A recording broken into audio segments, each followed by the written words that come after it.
Good morning, welcome to my channel আর welcome তোমাদেরকে আমার আরও একটা নতুন ভিডিওতে। দিনটা ছিল 2nd of February। অনেক লেট করে ব্লগটা পোস্ট হচ্ছে, বুঝতেই পারছো।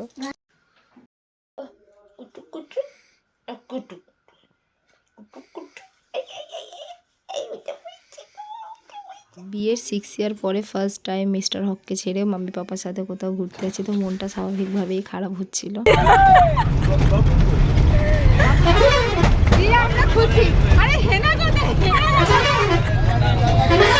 আমি ভাবছি, প্রথমে ভাবলাম যে ওদের বাড়ির আগে কি জগন্নাথ মন্দির পড়বে, বলছে না বাবা হেনা কোথায়। তারাই কি ওঠে ইউজুয়াল ওর পাপার মতো গাড়িতে উঠেই ঘুমিয়ে পড়ে। Happy journey. আমার ছেলেটা বড় হয়ে গেল গো, ওই বাস দিয়ে নেমেই বলতে দাঁড়া মামাম দাঁড়া। কি করবে? হেনা রে যে আমার কালো মজাটা দোকান আছে, চেনটা খুলে তোমার দিতে। মজা করার জন্য এক সাইড জুতা বড় নিচ্ছি। কাউকে দেখাচ্ছি না, একটা ভিডিও করছি। না না, একটা এমনি ভিডিও করছি।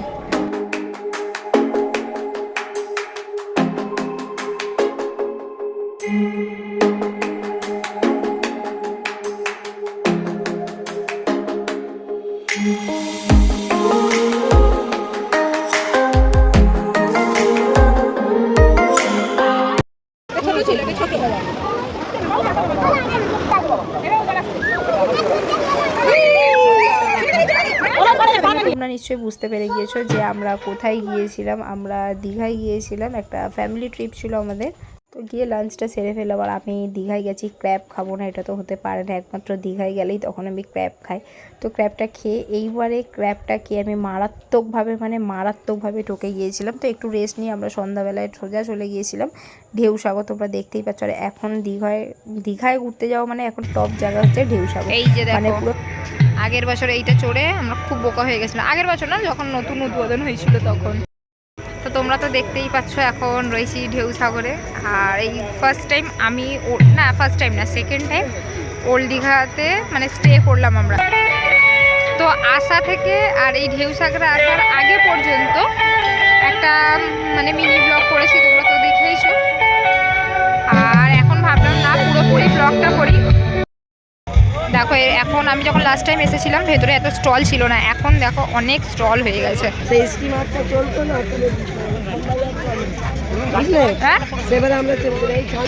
দেখো এখানে বোটিংও হয়। আমি লাস্ট টাইম যখন এসেছিলাম এগুলো কিচ্ছু ছিল না, মানে সে হায়দ্রাবাদের মতো করেছে দেখছি। আর স্মেলটা শুকোতে মনে হচ্ছে যত ওয়েস্টেজ জল। এই যে দেখো কত স্টল হয়ে গেছে, চিটচাট। দোকানের নামটা কত সুন্দর না। ঘুরে আসি, কথা শোনো। ওটা চড়েছিল জানো কি বাম্মি জাম্পিংটা? আরে কে তুলবে? এই জায়গাটায় আসতেই আমি অবাক হয়ে গেলাম। এত সুন্দর একটা গেম জোন করেছে, যেখানে 5+ ওপরে সব কিছু। তার থেকে নিচের বয়সেও তো সব বাচ্চাদের জন্য কিছু না কিছু রাখা উচিত ছিল। আমার এই জায়গাটা ঠিক ভালো লাগলো না। বাচ্চারা এত জেদ করছে, কিন্তু আমি ওদেরকে কিছুই চড়াতে পারলাম না। তারপর বামনি জাম্পিংটা চড়বে বলে জেদ করছিল, যেহেতু ও হায়দ্রাবাদে আগে গিয়ে চড়েছে স্যাফান। তো এখানে দেখলাম বাচ্চাদের অ্যালাউ করছে না। আর ওখানে গেম জোনে ওকে নিয়ে যেতে পারিনি, ওর মনটা পুরো খারাপ হয়ে গেছে। লাস্টে এই যে সিপটা আছে না, সিপের সামনে গিয়ে আনলিমিটেড ডান্স করেছে। আর এই জিনিসটা খেতে আমি অলওয়েজ খুব ভালোবাসি, তবে এখন মেদিনীপুরে তো পাওয়া যায় না, কলকাতা গেলে খাই। আর এটা আমি ফার্স্ট টাইম খেয়েছিলাম ভুবনেশ্বরে ঘুরতে গিয়ে। আর এখানে দেখলাম যে একটু অন্যরকম প্রসেসে বানাচ্ছে। আর সবথেকে আমার ভালো লাগলো কর্নগুলো যে ছাড়াচ্ছে না, ওই প্রসেসটা, মানে কর্ন ছাড়ানোর যে প্রসেসটা, ওই জিনিসটা আমার খুব ভালো লাগলো। এখানে দেখো আনলিমিটেড ফান করেছে লাস্টে ওরা।